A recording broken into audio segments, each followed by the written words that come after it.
Welcome back, everyone, to some more chilling with Beaw, and to the start of season two. Finally, for once, I did not forget about something.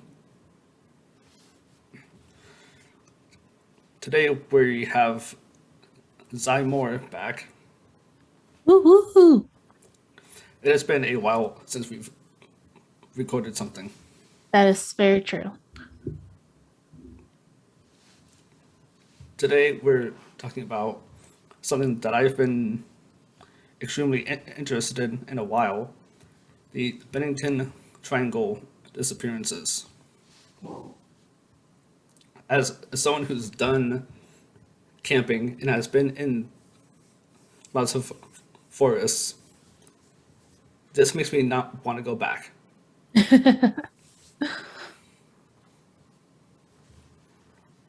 Also, this new setup I have is weird because I'm using my laptop instead of my desktop, and so I have two cameras pointed at me: the laptop one and my regular webcam. So I don't know which one to look at.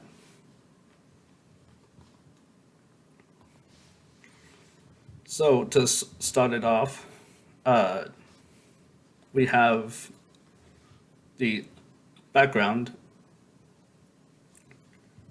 and to preface this, the story, bless you, Thank you.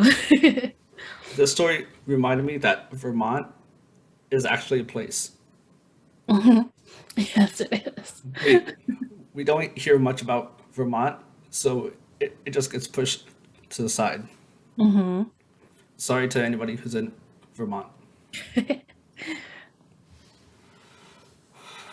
So, in the quiet, peaceful woods around southwestern Vermont, many people believe mysterious dark forces are responsible for numerous strange occurrences and disappearances.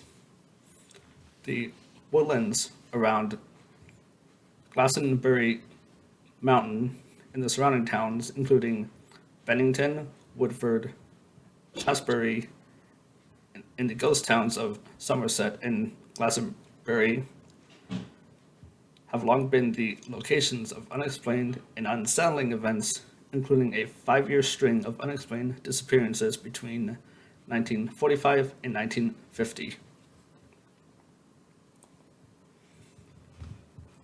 Just off the bat,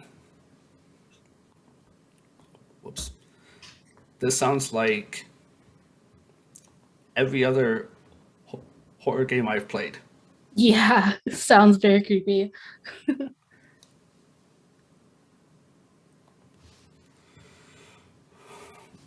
A once thriving logging community or communities, Somerset and Glastonbury, were unincorporated in 1937 after all the trees in the surrounding area were depleted and the town's economies withered. Shortly after, in 1945, people began disappearing from around Glastonbury with such frequency that the area was dubbed the Bennington Triangle by the writer and Vermont native Joseph A. Citro. How I was about to say, how has this not been turned into a film? Probably has, and I just don't know about it. Yeah. The first notable disappearance occurred on November 12th of 1945 when an accomplished outdoorsman and hunting guide named Mitty Rivers, I apologize if I butcher these names, went missing while leading a team of hunters through the surrounding mountains. After the 74-year-old became separated from the group, an 8 day search was launched, but all they found was a rifle cartridge and no evidence turned up indicating where Rivers might have gone, per Legends of America.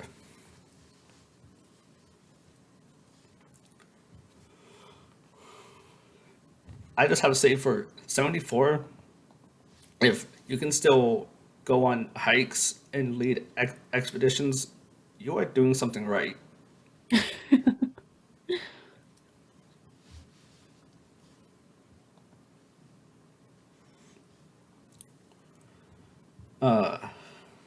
In the 5 years that followed, why did I put that word twice in the notes? Four more people went missing around the mountain with an eerie regularity. Paula Weldon, an 18-year-old sophomore at Bennington College, set out to hike the Long Trail on December 1st, 1946, and just like every other story or case like this, she was never seen again. Authorities promptly launched a search, but despite hundreds of local volunteers, the assistance of New York and Connecticut law enforcement, and even the enticing offer of $1,000 reward, no trace of Weldon ever turned up, according to the NY Daily News.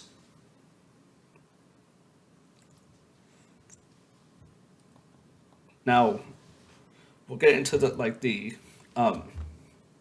supernatural and paranormal stuff later, but you just have to think, like, there's no evidence. They don't find like some creepy guy in the middle of the woods in a shack. Right. So it's like it's either Slender Man or ghosts. That's true. There's not a lot of evidence. I mean, yeah, or trace of a human person. So that is very eerie. Actually, considering the last thing this world needs is actually Slender Man, I'm going to downgrade it to Bigfoot. There's a lot of speculations that, Bigfoot is out there. So that could be.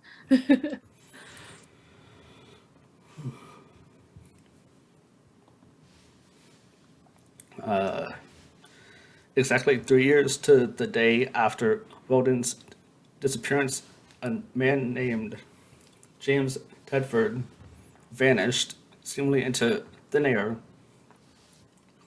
while on board a bus traveling Route 7 directly through the Bennington Triangle. Now, before I even get further into this, unless you're Batman, how do you vanish while on a bus? Yeah, that when I heard that, I was like, oh, how? I'm After reading this, like, I'm already one who believes in the supernatural. Hmm. At this point, I'm willing to believe that Doctor Strange is real.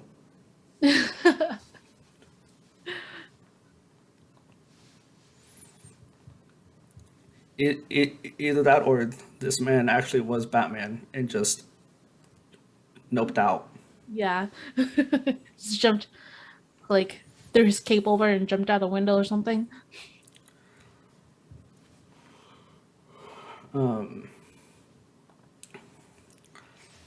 The bus was going to veteran and resident a veteran and resident of Bennington Soldiers Home.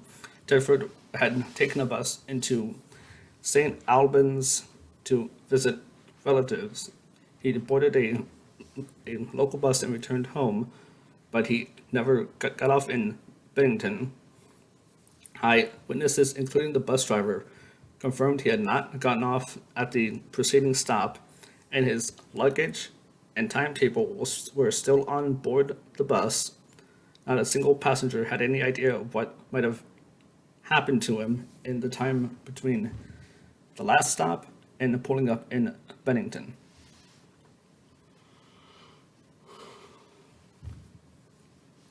In October of the following year, this has to be the saddest one because of how old the person was. Mm-hmm.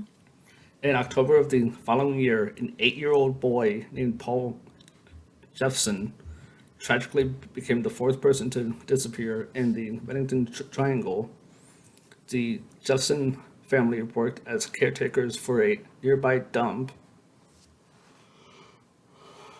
and on October 12th, 1950, young Paul had accompanied his mother to work. He waited in the family's pickup truck while she sat out to when she went out to feed the pigs. But when his mother returned to the truck about an hour later, he was gone. There's just a small nitpick about this.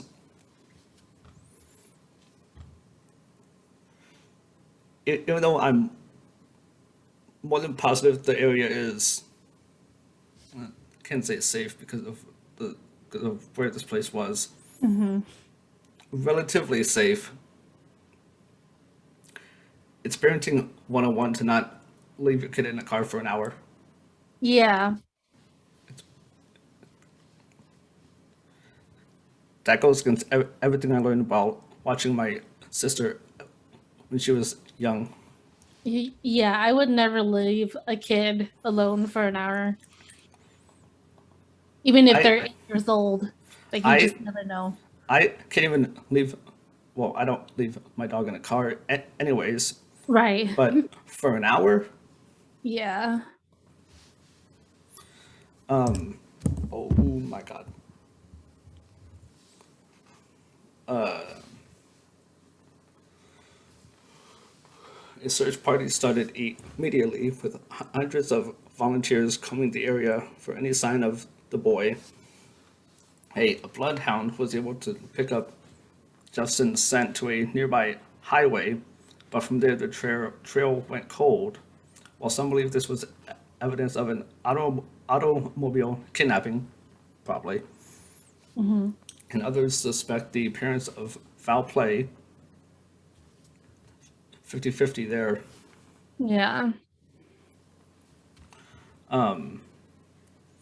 Jeffson's father believes the cause of his son's disappearance was something more mysterious.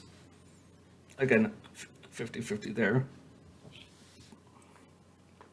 He told the Albany Times Union that the lord of the mountains had called Paul to them, saying he had talked of nothing else for days, via history by day.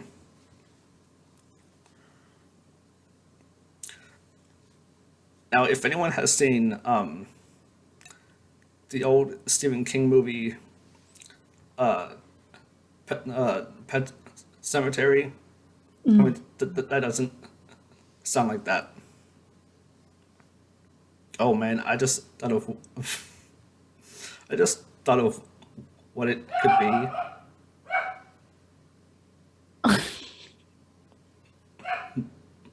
My dog agrees.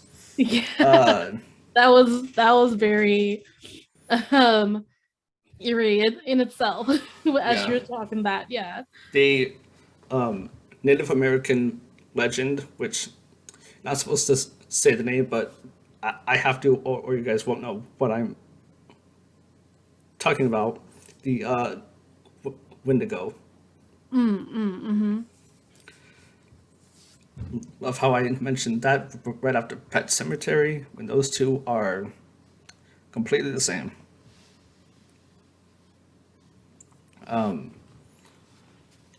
Frida Langer was the last person to disappear in the Bennington Triangle a few days before Halloween on October 28th, 1950, while hiking with her husband. Oh my god, I am so tired. With her cousin, Herbert Elsner, around the Somerset Reservoir, while accidentally falling into a stream. Okay, they completely misspelled that. Langer told Elsner to wait for her while she returned to their camp for dry clothing. You never split up while hiking. But she never made it back to the campsite. For 2 weeks, 300 people extensively searched the area on foot and by air with helicopters, but they could find no trace of her. Again, real small nitpick, but I've gone hiking, and especially in the scouts, the first thing they teach you before you actually go hiking is the buddy system. Especially if you're hiking in a place known for disappearances. Even if both of you have to go back to the campsite so one of you can get dry clothes, if it's a group of 10 people, two go, or if it's just two, both of you go. Yeah. So if something happens like a bear attack, a wolf attack, a Bigfoot attack, one of you has more of a chance to call for help. Right.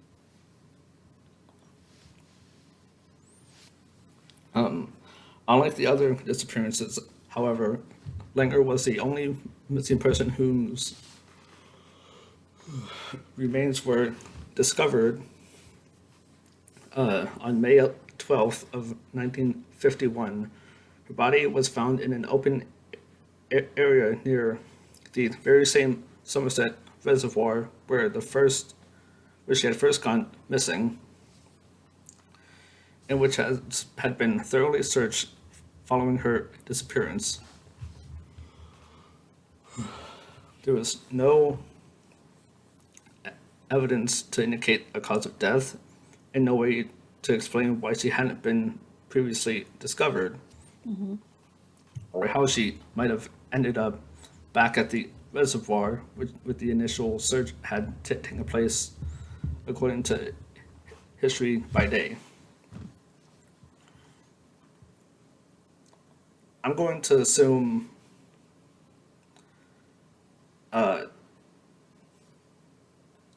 Bigfoot wouldn't make sense.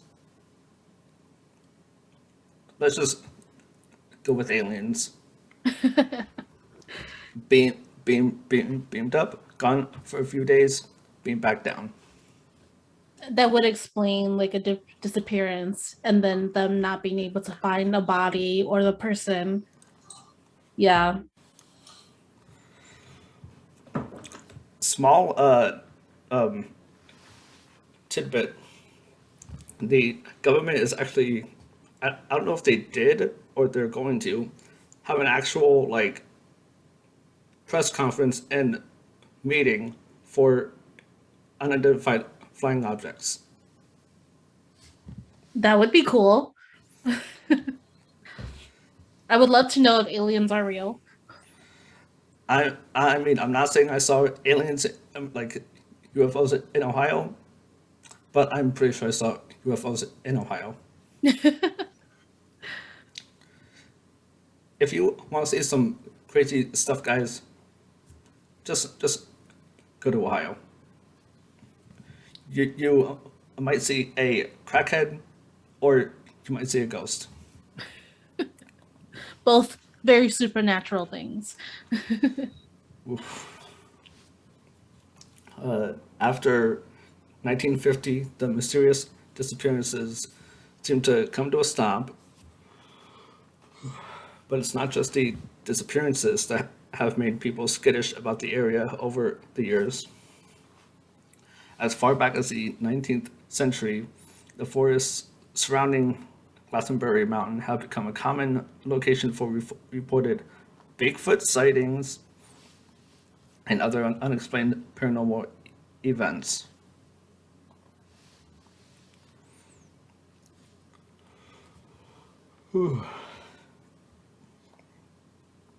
So, before we get into the spooky part, I mean, disappearances are spooky, but the actual paranormal part of it, I am willing to bet that if a documentary team went in there,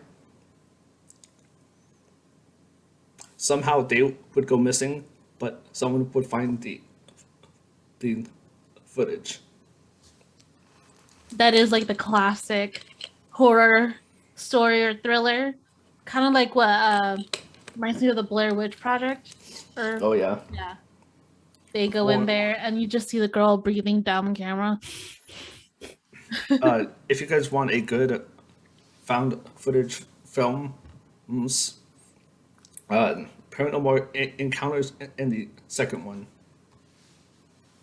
Paranormal Encounters. Yeah, basically, the first one is like a TV crew who searches paranormal places, goes into this abandoned asylum, of course, Right.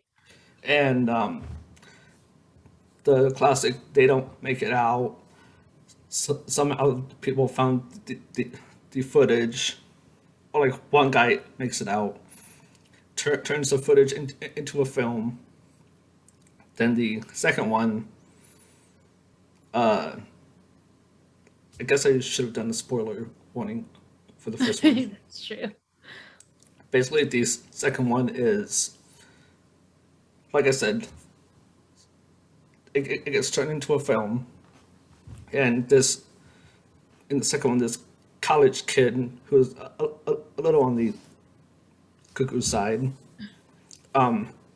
sees the film and says to his friends, "Hey guys, let's go in to the place where people barely made it out, is haunted. You see where this is going." Yep. It's kind of campy, kind of predictable, but if you just want a good film with good scares and dumb people making bad choices, Perfect that's movie. it. And boy, did that film spawn lots of theories on internet forums. Mm.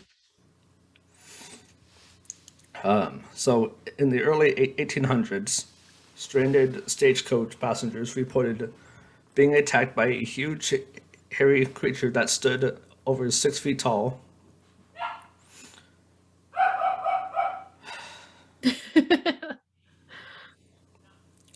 Shout out to all my South Park fans, but I'll bet you any money the people that the creature that attacked them wasn't Bigfoot. It was Man Bear Pig. A bear pig. Reoccurring, whoops, reoccurring sightings of the Bigfoot-like monster became so common that locals dubbed the creature the Bennington Monster. I swear, half of the time I wish I was a cryptid, because all of these things are infamous. Yeah.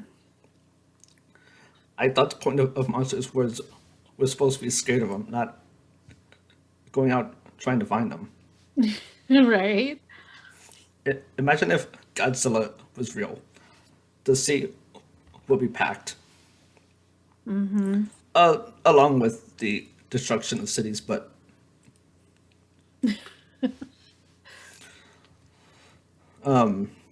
Glastonbury Mountain has also been the site of many reported UFO sightings and unexplained lights through the years. That would explain the man just blooping from the bus. I would actually be upset if an alien abducted me on a bus. Because the bus toll here is $1.25. So it's like if I pay $1.25 and get blooped, either give me they better pay you back for blooping you.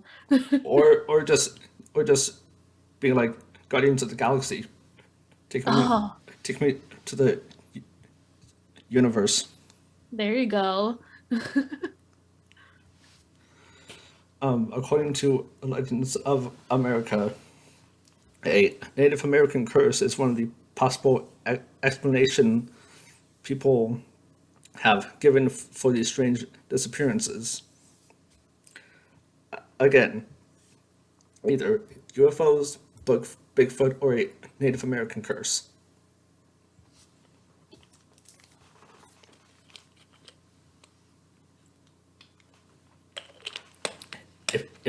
If you guys ever do podcasts or streaming, always have a drink. Yes, I have tea. Same.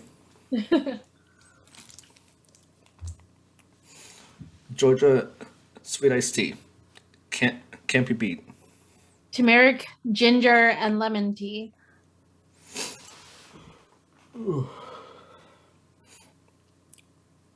Some versions of Native American lore indicate the Glastonbury Mountain is home to a.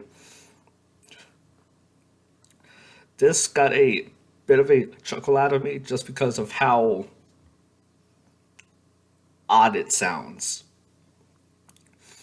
It's home to a malevolent stone that swallows those unlucky enough to run across it.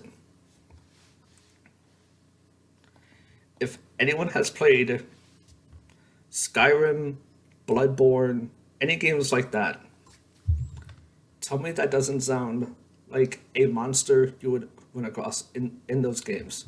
Yeah. Sounds like something you'll be told of in Hogwarts to stay away from. Right.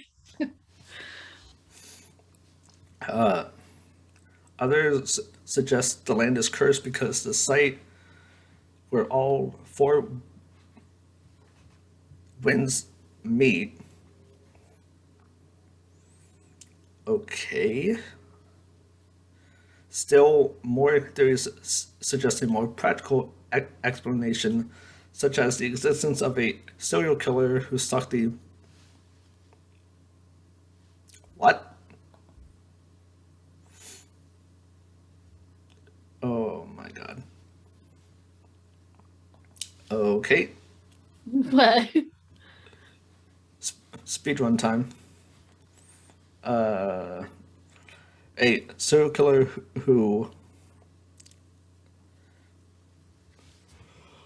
stalked the Bennington area in the mid 20th century, as NY Daily News suggests. While there is no shortage of possible theories, only one thing is for sure: these 5 missing persons cases remain unsolved today.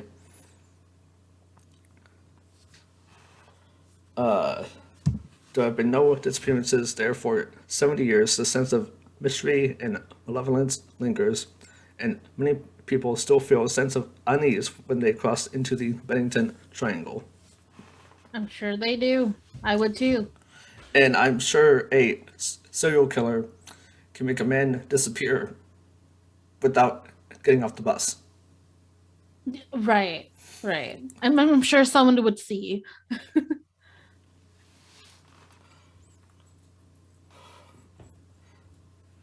So thank you guys for listening to this totally nut job of a story.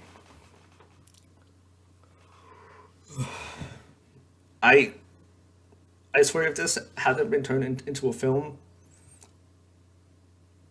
Hollywood, you will have a cash grab right here. That's true. I would totally watch it. Also, if you guys want a game that is kind of like this, Until Dawn. Oh yes, I played that. It made me not want to go into a snowy mountain cabin because it, especially if it's near a mine, no. Right. You guys can go there all you want. And especially if someone died there or people went missing. Yeah. No, thank you. Like, I've been to campsites. I went to a camp for a school trip that was near a cemetery, Oh, and I thought you guys couldn't have told me that before, because this was when I lived in a haunted apartment. So I thought I don't need more. I don't need more. no more energy, please. So thank you guys for watching. If you go to the Bennington Triangle and somehow make it out, one, no. Two, how'd you do it? Right. Let us know. Thank you guys for watching. Check out Zai and join the Patreon. Woo, woo. Once we get more people there, we might do Patreon movie nights. Oh, that would be so fun. Lord knows our friend group did have way too many of those. I'll see you guys next time. Bye. Bye. But if I lay down and I play dead and I stay dead, maybe you'll get sick of being the